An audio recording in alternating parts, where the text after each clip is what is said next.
During the last lecture, we have seen the introductory part of the topic control and coordination.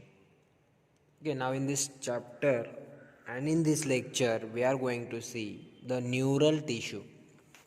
Okay, so what are the neural tissues? Nervous system मध्ये जे काही nervous सिस्टीमला help करणारे किंवा nervous सिस्टीममध्ये functioning करणारे जे tissue आहेत त्यांना काय म्हणतात तर न्यूरल टिश्यू असे म्हणतात.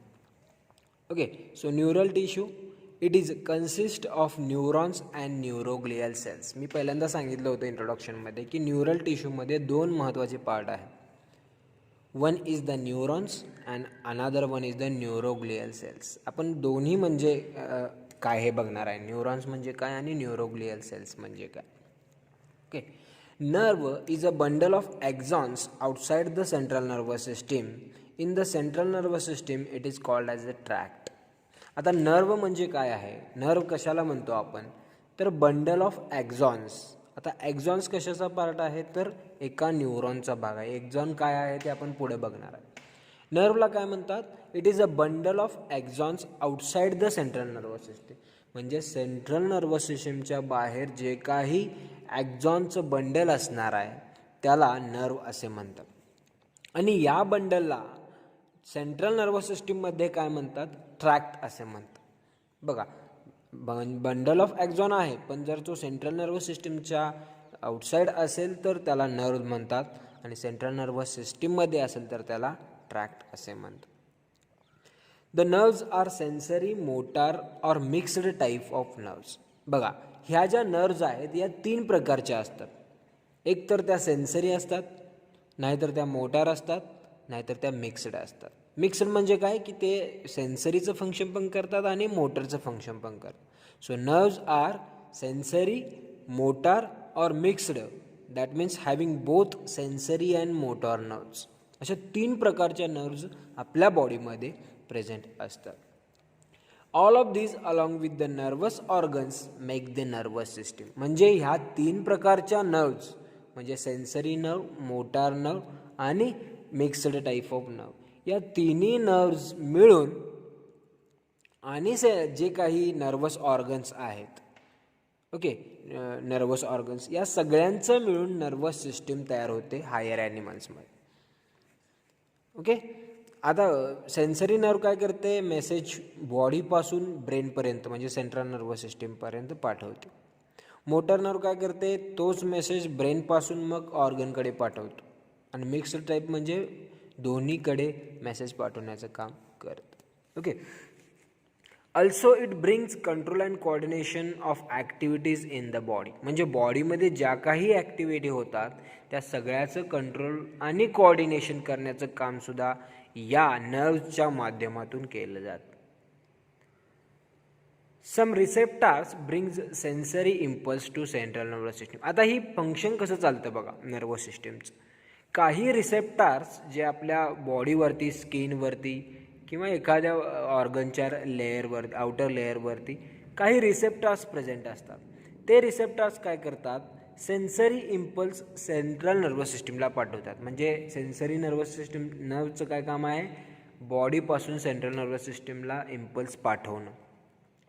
मग सेंट्रल नर्वस सिस्टीममध्ये ज्यावेळी हा इम्पल्स जाणार आहे त्यावेळी काय होतं, in the central nervous system processing is carried out and then response is send by motor impulse. म्हणजे ज्यावेळी सेन्सरी इम्पल्स सेंट्रल नर्वस सिस्टीममध्ये येतो त्यावेळी सेंट्रल नर्वस सिस्टीममध्ये प्रोसेसिंग होते आणि नंतर रिस्पॉन्स पाठवला जातो. कुठं तर परत दुसऱ्या ऑर्गनला. कोणाच्या माध्यमातून, मोटार इम्पल्सच्या माध्यमातून. बघा, म्हणजे सेंट्रल नर्वस सिस्टीममधून मेसेज किंवा इम्पल्स जर बॉडीकडे पाठवायचं असेल तर मोटर नर्व काम करते आणि बॉडीपासून जर सेंट्रल नर्वस सिस्टीमला इम्पल्स पाठवायचा असेल तर सेन्सरी नर्व काम करते. Okay, nerves arising from the central nervous system travel all over the body for transmitting to and from the central nervous system. Okay, म्हणजे याचा अर्थ काय, सेंट्रल नर्वस सिस्टीममधून ज्या काही नर्व्स अराईज झालेल्या आहेत त्या सगळ्या बॉडीमध्ये ट्रॅव्हल करतात आणि जे काही इम्पल्सेस आहेत ते सेंट्रल नर्वस सिस्टीमकडे किंवा सेंट्रल नर्वस सिस्टीमपासून बाहेर ट्रान्समिट करतात. ओके, हे नर्वचं काम आहे. बघा, नर्व काय करते तर मेसेज पाठवण्याचं आणि रिसीव्ह करण्याचं दोन्ही काम सेंट्रल नर्वस सिस्टीम आणि बॉडीच्या मध्ये काम करते. ओके, आता याच्यामध्ये आपण दोन पार्ट बघणार आहे, एक तर न्यूरॉन आणि दुसरं न्यूरोग्लियल सेल्स. पहिल्यांदा आपण न्यूरॉन म्हणजे काय बघूया. Okay, neuron or it is also called as nerve cells. Okay, nerve cells किंवा न्यूरॉन असे म्हणतात. Neurons are the structural and functional unit of the nervous system. हे कायम लक्षात ठेवायचं आहे. नर्वस सिस्टीमचं बेसिक युनिट कोण आहे तर न्यूरॉन आहे. ओके, जसं आपल्या पूर्ण बॉडीचं बेसिक युनिट एक सेल आहे, तसं नर्वस सिस्टीमचं बेसिक युनिट कोण आहे तर न्यूरॉन आहे, किंवा त्याला नर्व सेलसुद्धा आपण म्हणू शकतो. You can see one diagram on your screen. It is a diagram of neuron, one single neuron. ही जी डायग्राम दिसते तुम्हाला ही न्यूरॉनची आहे. Okay, neurons are made up of majorly 3 parts, cyton, axon and dendron. बघा, ही जी डायग्राम दिसते ही 3 पार्टमध्ये डिवाइड झालेली आहे. एक आहे सायटॉन, एक आहे डेंड्रॉन आणि एक आहे एक्झॉन. ओके, आता हे तिन्ही पार्ट आपण बघूया. First one is the cyton. आता सायटॉन काय आहे बघा. It is also called as cell body. सायटॉनलाच काय म्हणतात, सेल बॉडी असे म्हणतात. It is a central cell body having nucleus and neuroplasm. आता या पूर्ण डायग्राममध्ये तुम्हाला सर्क्युलर जो रिजन दिसतोय की ज्याच्यामध्ये एक सेंट्रलला न्यूक्लियस प्रेझेंट आहे. ओके, त्या सर्क्युलर बॉडीला काय म्हणतात तर सायटॉन असे म्हणतात. आणि या सायटॉनमध्ये काय आहे, न्यूक्लियस आणि न्यूरोप्लाझम, म्हणजे सायटोप्लाझम म्हणतात त्याला, पण न्यूक्लियसमध्ये असल्यामुळे त्याला न्यूरोप्लाझम असे म्हणतात. Okay, surrounding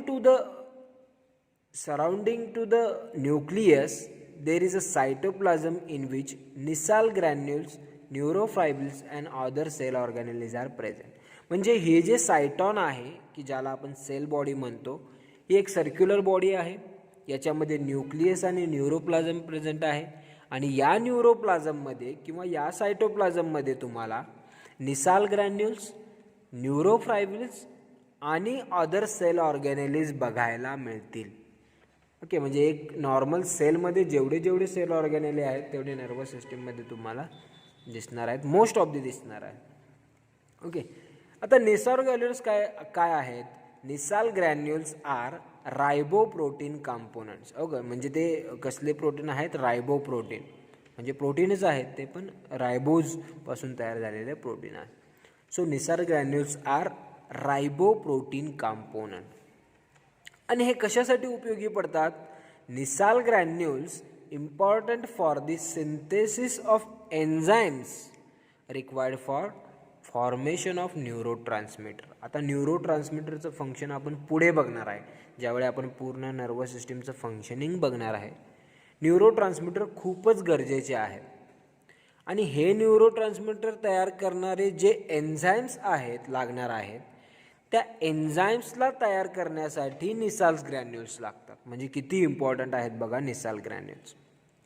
okay, while neurofibrils function for the transmission of nerve impulse. आता हे झालं निसाल ग्रॅन्युल्स की ते काही एन्झाईम सिक्रेट करतात जे न्यूरोट्रान्समीटर तयार करतात.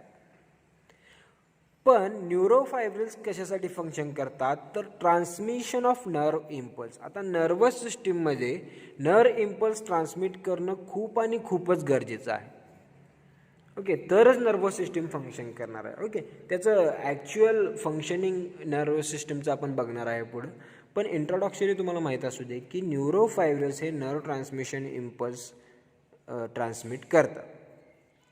ओके, हा झाला पहिला सायटॉनचा पार्ट. सर्क्युलर बॉडी आहे, सेंट्रल न्यूक्लियस आहे, न्यूरोप्लाझम आहे, त्याच्यामध्ये अदर सेल ऑर्गॅनेलिज आहेत. याच्यामध्ये मेजरली निसाल ग्रॅन्युल्स आणि न्यूरोफायब्रिल्स दिसतात. निसाल ग्रॅन्युल्स हे रायबोप्रोटीन आहेत ते एन्झाईम सिक्रेट करतात जे की न्यूरोट्रान्समीटर तयार करण्यासाठी उपयोगी पडतात. आणि न्यूरोफायब्रिल्स हे नर्व ट्रान्समिशन करतात, नर्व इम्पल्स ट्रान्समिशन करण्यासाठी उपयोगी आहे. The second part is the dendrons. Okay, या डायग्राममध्ये तुम्हाला सेकंड पार्ट आहे तो म्हणजे डेंड्रॉन्स. या डायग्रामच्या वरती तुम्हाला काही छोटे छोटे ब्रांचेस दिसतात. Okay, this is labelled as a dendrons. Okay, या सेल बॉडीच्या दोन्ही साईडला तुम्हाला काही नर्व्स दिसत आहेत. ओके, एक साईडला खूपच लांब नर्व आहे, खूपच लांब थ्रेड लाईक स्ट्रक्चर आहे, आणि एक साईडला फाईन ब्रांचेस आहेत, छोट्या ब्रांचेस आहेत. ज्या छोट्या ब्रांचेस आहेत these are called as the dendrons. Okay, it is many small processes arising from there is a many small processes arising from the cyton. बघा, हे डेंड्रॉन्स आहेत ते सायटॉनपासूनच तयार झालेले आहेत, आणि हे खूप आहेत, छोटे आहेत पण खूपच ब्रांचेस तुम्हाला इथं डेंड्रॉनचे बघायला मिळतात. they are finely branched into the dendrites. बघा, डेंड्रॉन्स म्हणतात यांना मेजरली, पण यांच्या ज्या फाईन ब्रांचेस आहेत त्यांना डेंड्राइट्स असे म्हणतात. आणि हे खूप कॉम्प्लेक्स स्ट्रक्चर आहे, त्यांची लेंथ छोटी आहे पण त्यांच्या ब्रांचेस खूप आहे. Okay, dendrons transmit message to the cytons. बघा, डेंड्रॉनचं फंक्शन सांगितलेलं आहे की डेंड्रॉन काय करतं, मेसेज कोणापर्यंत पोहोचवतो तर सायटॉनपर्यंत. म्हणजे बाहेरून येणारा इम्पल्स जो आहे तो रिसीव करतं डेंड्रॉन, आणि तिथून ते कुठं पाठवतं तर सायटॉनकडे पाठवतं. हे फंक्शन आहे डेंड्रॉनचं. Okay, at the base of the dendrons Nissl granules and neurofibrils both are seen. बघा, जसं सायटॉनमध्ये निसाल ग्रॅन्युल्स आणि न्यूरोफायब्रिल्स आहेत, तसंच या डेंड्रॉनच्या बेसला म्हणजेच सायटॉनजवळ तुम्हाला निसाल ग्रॅन्युल्स आणि न्यूरोफायब्रिल्स दोन्हीही बघायला मिळतील. हे झालं डेंड्रॉनचं स्ट्रक्चर. आणि finally third major structure is nothing but the axon. बघा, या न्यूरॉनमध्ये 3 पार्ट आहेत, सायटॉन, डेंड्रॉन, ॲक्झॉन. त्यापैकी सायटॉन बघितला आहे आपण, डेंड्रॉन बघितला. आता आपण बघूया axon. It is a long single unbranched process arising from the cyton at the axon hillock. बघा, ही ॲक्झॉन जे आहे ते एकदम लॉंग स्ट्रक्चर आहे, तुम्ही बघू शकता डायग्राममध्ये. एक लॉंग थ्रेड लाईक स्ट्रक्चर आहे, सिंगल आहे, अनब्रांच्ड आहे, कुठेही ब्रांचेस तुम्हाला बघायला मिळणार नाहीत. आणि हे कोणापासून अराईज झाले आहेत तर सायटॉनपासून. बघा, म्हणजे सेंट्रलला कोण आहे, सायटॉन. एका साईडला डेंड्रॉन अराईज झाले आणि दुसऱ्या साईडला ॲक्झॉन अराईज झाले. पण डेंड्रॉन ह्या फाईनली ब्रांचड आहेत, ॲक्झॉन हा लॉंग आहे, थ्रेड लाईक सिंगल ब्रांचड आहे. पण डेंड्रॉन्स हे शॉर्ट आहेत पण फाईनली ब्रांचड आहे. Axon is consist of bundle of neurofibrils. बघा, ॲक्झॉन हे कशापासून बनलेले आहेत, न्यूरोफायब्रिल्सच्या बंडल्सपासून. बघा, आपण बघितलेलं आहे की न्यूरोफायब्रिल्स अराईज होतात सायटॉनपासून भरपूर, आणि अशा बऱ्याचशा न्यूरोफायब्रिल्सचा एक ब्रंच तयार होतो, त्याला ॲक्झॉन असे म्हटलेलं आहे, आणि हे खूप लॉंग आहे. Nissl granules are absent at the axon. बघा, ह्या ॲक्झॉनमध्ये निसाल ग्रॅन्युल्स अब्सेंट आहे. The axons carry message away from the cyton. Function लक्षात घ्या, डेंड्रॉन काय करतं, बाहेरून मेसेज सायटॉनपर्यंत पाठवतं. ज्यावेळी मेसेज सायटॉनमध्ये येतो तिथून तो ॲक्झॉनकडे पाठवला जातो, आणि ॲक्झॉन काय करतं, तो मेसेज किंवा इम्पल्स सायटॉनपासून लांब घेऊन जातो. म्हणजे इथं इम्पल्स कॅरी होतोय, एका दुसऱ्या न्यूरॉनमधून या न्यूरॉनमधून बाहेर पडतोय. Terminally axons gives out branches called as telodendrons. Okay, आता ह्या ॲक्झॉनच्या शेवटला तुम्हाला फाईन ब्रांचेस दिसत आहेत जरा, त्यांना टिलोडेंड्रॉन्स असे म्हणतात, कारण ते ब्रांचेस दुसऱ्या न्यूरॉनच्या डेंड्रॉन्सला अटॅच होतं. Okay, the terminal branches of the axon attach to muscle, skin or telodendrites. Okay, axons म्हणतात, सॉरी, ॲक्झॉनच्या टर्मिनलला ब्रांचेस आहेत त्यांना टिलो ॲक्झॉन्स असे म्हणतात. आणि ह्या ज्या टर्मिनल ब्रांचेस आहेत ॲक्झॉनच्या, त्या कशाला अटॅच होतात? एक तर मसनला अटॅच होतात, एक तर स्किनला अटॅच होतात, नाहीतर टेलोडेंड्राइट्स किंवा दुसऱ्या न्यूरॉनच्या डेंड्राइट्सला अटॅच होतात. बघा हे आपण पुढे बघणार आहे, तुम्हाला समजणार आहे की कशा प्रकारचं, पण हे एका न्यूरॉनचं स्ट्रक्चर आहे. Okay, cytons generally found inside the central nervous system. Okay, म्हणजे सायटॉन्स कुठं आहेत तर सेंट्रल नर्वस सिस्टीममध्ये तुम्हाला बघायला मिळतात. आता कोण आहे सेंट्रल नर्वस सिस्टीम? एक तर ब्रेन, नाहीतर स्पायनल कॉर्ड, आणि काही गँग्लियन्समध्ये सुद्धा तुम्हाला सायटॉन्स बघायला मिळतात. The group of cell bodies inside the white matter of the brain is called as basal nuclei. आता बघा, ब्रेनचा जो व्हाईट मॅटर आहे त्याच्यामध्ये ज्या सेल बॉडीच्या ग्रुप तुम्हाला दिसणार आहेत त्यांना बेसल न्यूक्लिआय असे म्हणतात. ओके, आता अजून एक या न्यूरॉनच्या स्ट्रक्चरमध्ये भाग आहे, तो म्हणजे नर्व जे दिसते तुम्हाला. ओके, तुम्हाला बंडल ऑफ ॲक्झॉन्स दिसणार आहे किंवा ॲक्झॉन जे आहेत दे मे बी मायलिनेटेड और नॉन मायलिनेटेड, किंवा त्यांना मेड्युलेटेड किंवा नॉन मेड्युलेटेड असे म्हणतात. बघा, आता मायलिनेटेड आणि नॉन मायलिनेटेड म्हणजे काय, आणि मेड्युलेटेड आणि नॉन मेड्युलेटेड म्हणजे काय बघा. ओके, या ॲक्झॉनच्या डायग्राममध्ये तुम्हाला काही वेळेस ह्या ॲक्झॉनला कवर केलेलं दिसतंय आणि काही वेळेस त्याच्यामध्ये गॅप तुम्हाला दिसणार आहे. Okay, non medullated or non-myelinated are covered only by neurolemma. बघा, आता ह्या ॲक्झॉनमध्ये तुम्हाला मायलिनेटेड आणि नॉन मायलिनेटेड न्यूरॉन्स बघायला मिळतात. म्हणजे जो ॲक्झॉनचा भाग आहे तो कवर केलेला असेल किंवा कवर केलेला नसेल, यावरून दोन नर्व्स दिसतात तुम्हाला, मायलिनेटेड आणि नॉन मायलिनेटेड. आता नॉन मायलिनेटेडमध्ये काय कंडिशन असते नर्वच्या? अशी नर्व की त्याला फक्त आणि फक्त एका न्यूरोलेमाने कवर केलेले असेल, अशा नर्व्सला एकतर नॉन मेड्युलेटेड म्हणतात किंवा नॉन मायलिनेटेड म्हणतात. ओके, पण मेड्युलेटेड किंवा मायलिनेटेड नर्व्स ह्या कशाने कवर केल्या जातात? तर पहिल्यांदा आतल्या साईडने अशा नर्व्स मायलिन शीथने कवर केल्या जातात आणि नंतर त्याच्यावरती बाहेरून न्यूरोलेमाचा लेअर तुम्हाला कवर केलेला बघायला मिळेल. तर हा डिफरन्स आहे मायलिनेटेड नर्व आणि नॉन मायलिनेटेड नर्वमध्ये. There are two types of the nerves in the nervous system. One is the myelinated nerves and other one is the non-myelinated nerves. The non-myelinated nerves are only having the covering of neurolemma, and myelinated nerves are having two covered layers.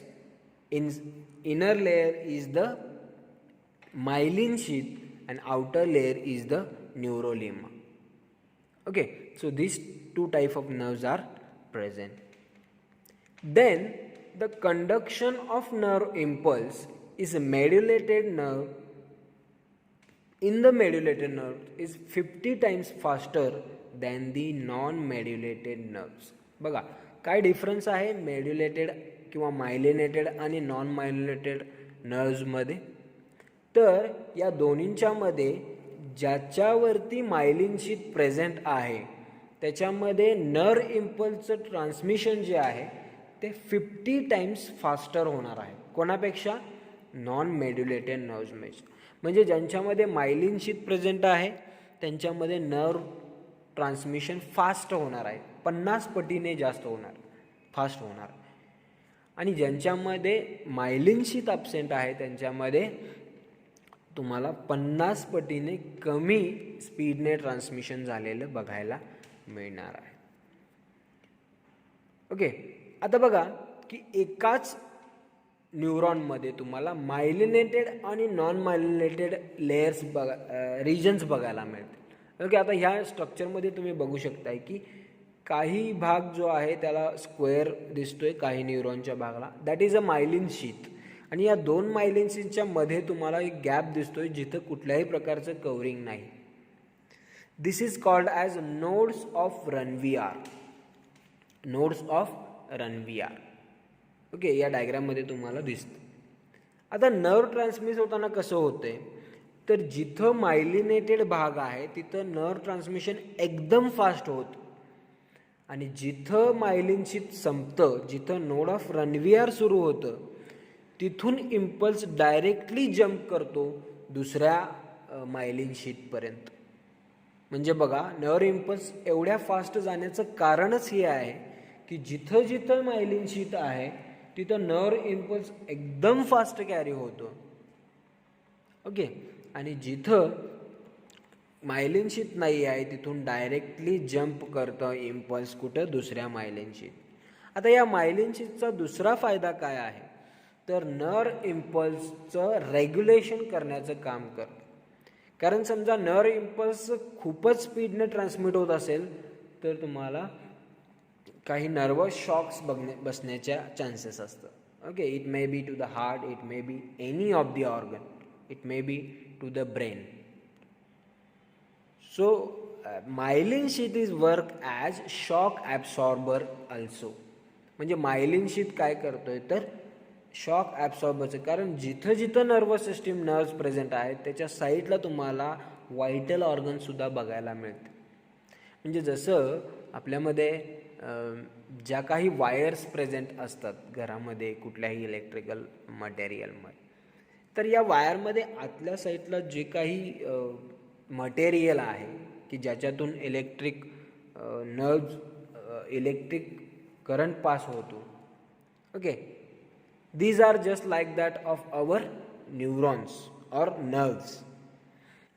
आतलं जे काही electrical material आहे ज्याच्यातून की electric current pass होतो त्याच्यावरती त्याचा shock कुठल्याही बाहेरच्या ऑब्जेक्टला किंवा कुठल्याही व्यक्तीला बसू नये यासाठी त्याला कव्हर केलेलं असतं. ओके, मग अशाच प्रकारचं फंक्शन आपल्या बॉडीमध्ये सुद्धा या नर्व्हमधून इलेक्ट्रिक करंट पास होत असतो, नर्व इम्पल्स पास होत असते. मग त्या नर्व इम्पल्सचा शॉक कुठल्याही साईडच्या ऑर्गनला बसू नये यासाठी त्याला एक कव्हर केलेलं असतं, त्याला एक कव्हरिंग असतं. That is called as myelin sheath. Okay, then the connective tissue covering the nerve fascicula is a endoneurium. आता बघा, नर्व फॅसिक्युला म्हणजे काय की एखाद्या नर्वचा छोटा बंच. ओके, त्याला नर्व फॅसिक्युला म्हणतात. आणि त्याला जे कनेक्टिव्ह टिश्यू कव्हर करतो त्याला पेरिन्युरियम असे म्हणतात. ओके, आणि अशा काही फॅसिक्युलाइजना कव्हर करणारा जो कनेक्टिव्ह टिश्यू आहे त्याला पेरिन्युरियम असे म्हणतात. आणि अशा बंडल ऑफ नर्व्सला कव्हर करणारा जो कनेक्टिव्ह टिश्यू आहे त्याला इपिन्युरियम असे म्हणतात. बघा, सगळ्यात बाहेर कव्हरिंग कोणाचं असणार आहे, इपिन्युरियमचं, जे सगळ्या नर्व्सला कनेक्टिव्ह टिश्यूनी कव्हर केलेला आहे. त्याच्या आतमध्ये असणाऱ्या काही फॅसिक्युलाला एकत्रित कव्हरिंग करणारा जो कनेक्टिव्ह टिश्यू आहे त्याला पेरिन्युरियम. आणि सगळ्यात आतमध्ये एका सिंगल फॅसिक्युलाला कव्हर करणारा जो कनेक्टिव्ह टिश्यू असणार आहे त्याला एंडोन्युरियममध्ये म्हणतात. म्हणजे इपिन्युरियम, त्याच्या आतमध्ये पेरिन्युरियम आणि सगळ्यात आतमध्ये एंडोन्युरियम असे म्हणतात. To all the nerves blood is supplied to provide O2 and nutrients. आता सगळ्या ज्या नर्व्स बॉडीमध्ये प्रेझेंट आहेत त्यांना ब्लड सप्लायड केलं जातं. आता ब्लडमधून त्यांना काय काय मिळणार आहे, ब्लडमधून काय काय ट्रान्समिट होतं, एकतर ऑक्सिजन ट्रान्समिट होतं आणि दुसरं म्हणजे न्यूट्रियंट्स. ओके, नर्व्हच्या माध्यमातून सगळ्या बॉडीमध्ये नर्व्सना ब्लड सप्लाय केलं म्हणजे नर्व्सला सुद्धा ऑक्सिजन आणि न्यूट्रियंटची गरज आहे फंक्शनिंग करण्यासाठी. Okay, so this is about the neurons or the nerve cells. In the next lecture we are going to see the neuroglial cells and properties of the nerve fibers. Okay, thank you.